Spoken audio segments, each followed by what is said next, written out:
Hi, I'm Barbara Rimkunis, and this is your Exeter History Minute. On November 4th, 1789, President George Washington visited Exeter and had his breakfast at the Folsom Tavern. Now, we don't know what he ate that day, and his journal entry mostly talks about the mills in town and our rivalry with Portsmouth.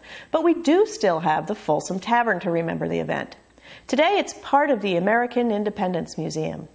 Now, the trip it took to get there is kind of interesting because in Exeter we like to move buildings around. The tavern originally stood on the corner of Water and Front Streets. In 1869, it was moved slightly back when Water Street was widened. At that time, a lower floor was added, which beginning in the 1890s was used as the passenger waiting room for the Exeter Street Railway. In 1929, Standard Oil Company had its eye on that corner for a gas station. It looked like the Folsom Tavern was going to be torn down. But luckily, it was saved by the Society of the Cincinnati, a fraternal organization that traces its membership back to the officer corps of the Continental Army. They agreed to move the building to a different location in town. The site chosen was on Spring Street. It's a mere quarter of a mile around the corner, but logistically, the move required a lot of preparation and planning.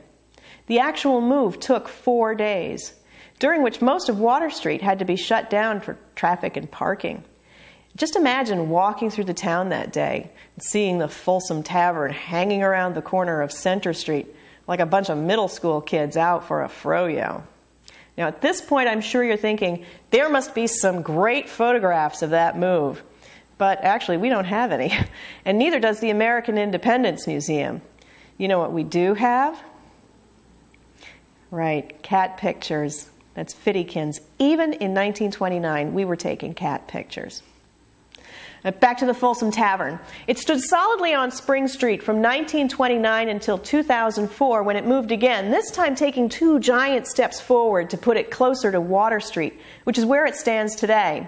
It was also restored to reflect the way it appeared when George Washington visited town. You can visit the Folsom Tavern at the American Independence Museum from May through November. For more information, check out their website, which is www.independencemuseum.org. To learn more about the town of Exeter, visit the Exeter Historical Society website at www.exeterhistory.org. I think Fittykins is a good name for a cat.